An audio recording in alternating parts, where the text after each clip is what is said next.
Your question of the week is, why should I consider reshoring my manufacturing requirements back to the UK from overseas? Yeah, so it's quite a hot topic, I guess, at the moment. It's not a new topic for us. It's something that we've been talking about for a long time, but clearly global events have shifted the focus somewhat. So what I will do is answer that question through the lens of our company motto, which is QSVP, and that stands for quality, service, value, and people. So obviously quality is a byword for British manufacturing. High quality part is what you need, and you need to be able to trust that it will come at the right quality. Doesn't always happen. I will hold my hand up. Sometimes it doesn't quite happen that way. And I think just as importantly, when things do go wrong, you can resolve them rapidly. We've had situations in the past where we've been able to resolve issues within a day. Now, if you've got a container on the water coming and it turns up full of rust, you've not got a chance in hell of sorting that out in that kind of time scale. So that's a quality angle. I think from a service perspective, you've got huge practical benefits, simple practical benefits, such as location, locality, same time zone, similar working patterns. You can actually visit a supplier and get home in a day. We have plenty of people come and visit us, and that can be quite a useful exercise. We didn't know you did that, for example. We didn't know you had that machine. We didn't know you were this big. We get that a lot as well.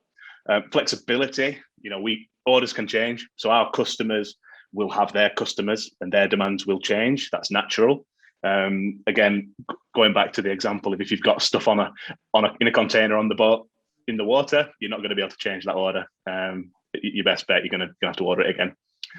The value side, we look at the financial side. So having a local manufacturer, it means that your lead times drop. It means that you don't have to carry as much stock.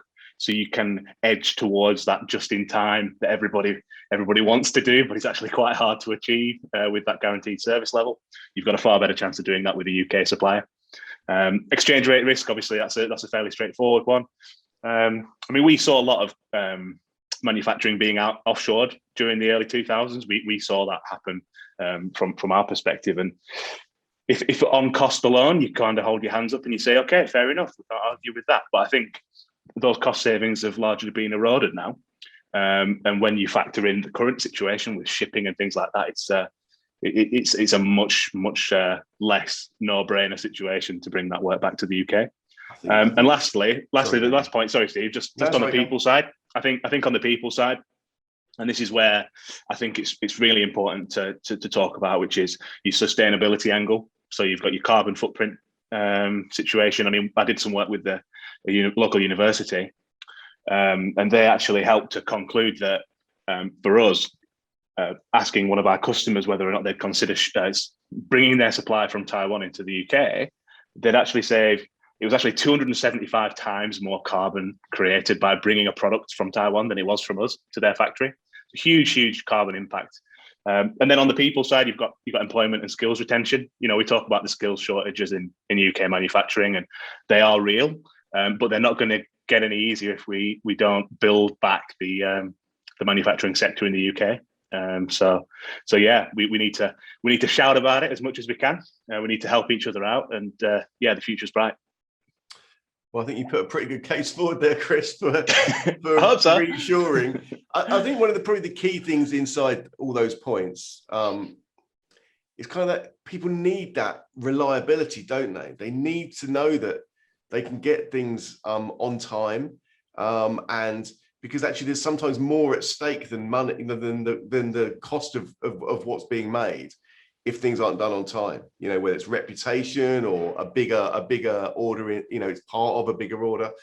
So I think people are feeling that, especially because I know I've spoken to quite a few people, that it definitely has been issues with, material shortage and being able to get things in. And, and things becoming more expensive as well. So yeah. Well, steel pricing, it's a commodity, it's fluctuating. It's always up and down. It's up more than it's down. But it's always been a case of, right, well, if that's what needs to happen, then we'll either have to swallow that cost or we'll have to talk to the customer.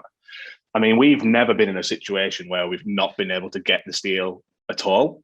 And that's the challenge that we've faced since sort of the turn of the year, and very bizarre. Obviously we can't do anything if we don't have the raw material, if we don't have the steel. So it's kind of a funny position to be in, to have to sort of say, look, guys, we're not able to do this. But what it has done is it's forced us to innovate. So for example, we do purchase mill rollings of steel for common parts and some sort of specific profiles of tube, for example. Now, what we're doing is we're speaking to our customers and saying, okay, if you want security on that material and that pricing, then you might need to commit to that rolling of steel on our behalf. And it will give you that certainty. And those conversations are completely different to what they used to be. Yeah. You know, in the past, it would be a case of, well, why would I do that?